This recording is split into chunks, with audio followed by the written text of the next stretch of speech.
Marc Sanchez, bonjour. Vous représentez les Bonjour. petits patrons au sein du syndicat des indépendants et des TPE. Ce chiffre, 55 000 patrons qui se retrouvent sur la paille en 2023, 33% de plus que l'année précédente, sans filet de sécurité. Ça veut dire quoi? Ça veut dire qu'ils sont passés directement de patrons, parfois au RSA. Oui, parfois au RSA, parfois sans domicile fixe aussi, parce qu'il faut savoir que dans le cadre d'une liquidation judiciaire, souvent on a beaucoup de chefs d'entreprise qui ont gagé leurs biens propres et notamment leur maison. Donc il y a quand même vraiment des situations extrêmes aujourd'hui et on constate au SDI effectivement qu'elles sont de plus en plus importantes. Et c'est pas faute d'ailleurs d'avoir alerté le gouvernement sur le sujet depuis un peu plus d'1 an maintenant. Vous les alertez parce que effectivement, toutes ces faillites d'entreprises, de petites entreprises, elles arrivent dans un contexte particulier. On a l'impression que peut-être pendant les 2 années qui ont précédé, notamment avec le Covid, certaines étaient portées un peu à bout de bras, peut-être artificiellement, et elles ont fini par s'écrouler. Quelles sont les raisons de cette hausse des faillites d'entreprises, des patrons qui se retrouvent sur la paille et surtout, on est déjà au mois de mars, là, 2024. Est-ce que la tendance se poursuit? Alors oui, effectivement, on est dans ce qu'on appelle une permacrise, c'est-à-dire aujourd'hui, effectivement, on a eu l'occasion d'affronter la crise du Covid, l'inflation, la guerre en Ukraine, la problématique énergétique, notamment avec les hausses d'électricité. Donc tout ça a fait effectivement aujourd'hui qu'on a beaucoup d'entreprises qui sont au tapis. Alors oui, il y a une explication qui est liée aux crises Covid notamment, mais aujourd'hui, on est dans un constat qui est beaucoup plus structurel, puisqu'en fait, on a beaucoup d'entreprises chez nous notamment qui sont des entreprises qui étaient saines et qui le sont encore d'ailleurs aujourd'hui, parce que la problématique, c'est souvent pas le chiffre d'affaires, c'est aussi la difficulté de pouvoir supporter les charges qui sont afférentes aujourd'hui à l'activité, qui sont de plus en plus nombreuses. Je pense notamment aux prêts garantis par l'État.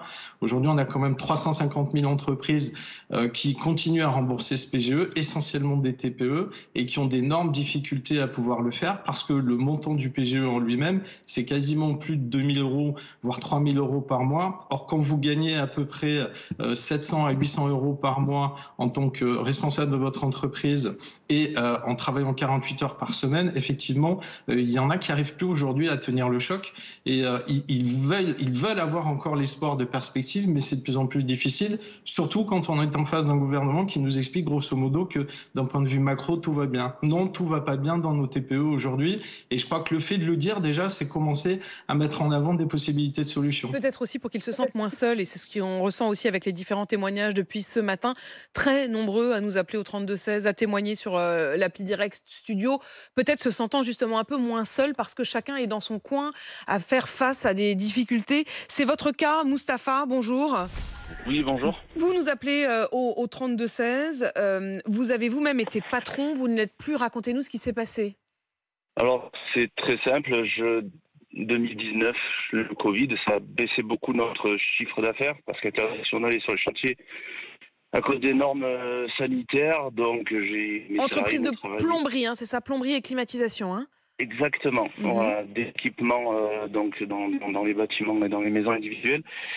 Et donc, du coup, j'y allais seul. Bien entendu, une personne seule n'a pas le rendement que plusieurs équipes. Donc, j'ai fait le travail. 2 constructeurs avec qui je travaillais ont mis la clé sous la porte. Donc, c'était une grosse somme qu'ils me devaient. J'ai pas réussi à me relever. Et donc, je me suis retrouvé un impayé à l'URSSAF assez important. D'avancer beaucoup de matériel. Donc j'ai eu d'abord une lettre de redressement, impossible de pallier à ce problème. Donc voilà, ils m'ont mis en liquidation, et la descente aux enfers. Je pouvais plus payer mon loyer, je me suis retrouvé SDF. J'ai plus de salaire, enfin bon, plus d'argent parce qu'on vous bloque vos comptes, hein, tant que voilà, donc plus de carte bleue. J'ai dû aller faire une carte bleue bureau de tabac pour pouvoir vivre, et donc plus de revenus, plus rien. Je ne vois plus de séparation, mes enfants, très difficile à les voir. Voilà, ça fait 2 mois que j'ai retrouvé un emploi, donc ça va un peu mieux. Mais Après combien de temps dans cette situation où vous vous retrouviez, vous dormiez où, dans votre voiture, vous faisiez quoi?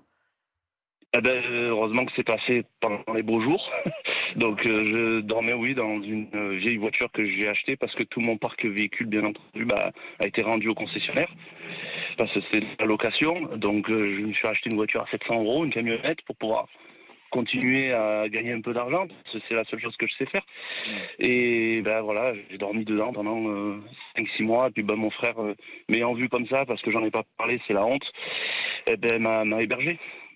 Voilà. Et aujourd'hui, Voilà. vous avez retrouvé un boulot, ça fait 2 mois, comme salarié donc?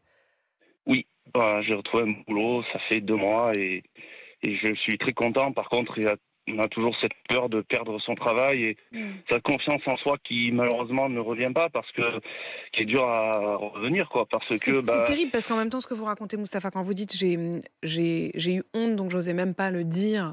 Quand on entend ce qui vous est arrivé, c'est-à-dire patron qui bosse, mais qui a les 2 entreprises avec qui il bosse qui ne le payent pas, et cette spirale dans laquelle vous vous êtes retrouvé.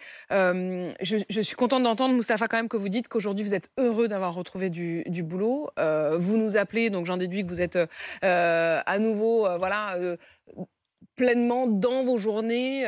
Mais Moustapha, ça veut dire qu'aujourd'hui, quel conseil vous donneriez à ceux qui nous entendent et qui envisagent de monter leur boîte? Est-ce que vous y retourneriez? Alors moi j'ai fait l'erreur d'avoir mal conseillé parce que je me suis mis en nom propre.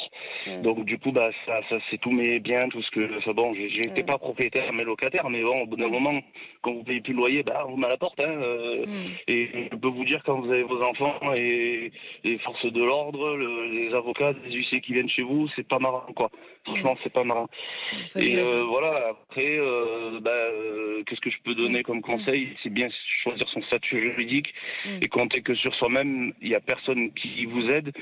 J'ai eu de la chance parce que malgré que c'est pas un métier que je ferais, le mandataire judiciaire m'a vachement bien conseillé. Ils n'ont pas été vraiment mauvais, quoi. Pas bien aidé au moment où vous avez monté votre boîte, pas forcément les bons Non, conseils pas du juridiques, tout. mais en Le revanche, stage le d'une mandataire... semaine, effectivement, vous a aidé. Moustapha, votre témoignage, il est très fort ce matin. Il va dans le sens de ce qu'on entend depuis ce matin, cette inquiétude de certains patrons. Vous montrez effectivement que ça peut tomber comme ça. Marc Sanchez, comment vous réagissez à ce témoignage de Moustapha? Écoutez, malheureusement, c'est ce qu'on constate, nous, au quotidien, au niveau de beaucoup de nos adhérents qui nous appellent, notamment au niveau de nos services juridiques. La montée en puissance des demandes d'arrêt d'activité, parce que là, vous voyez le haut de l'iceberg. Il y a beaucoup d'entreprises, effectivement, qui sont en dépôt de bilan, mais on constate aussi qu'il y a beaucoup d'entreprises qui cessent volontairement leur activité parce qu'elles en ont encore la capacité. C'est pas des cessations d'activité uniquement pour formation professionnelle, changement de métier, etc. C'est des entreprises qui décident réellement d'arrêter leur activité alors qu'elle est encore viable, parce qu'ils ne voient plus de perspective aujourd'hui et qu'ils n'ont plus l'envie, qu'ils n'ont plus le moteur, en fait. Et c'est ça aujourd'hui. Et qu'ils ont cette inquiétude. On l'entendait tout à l'heure, les témoignages qu'on a eus de Sébastien, qui est boulanger, qui disait qu'il vivait en permanence avec une forme d'épée de Damoclès, qu'à tout moment, sa boulangerie, tout d'un coup, la route d'accès à la boulangerie a été bouchée, 70% de son chiffre d'affaires qui est tombé, les risques qu'il a dû prendre, les emprunts qu'il a dû faire.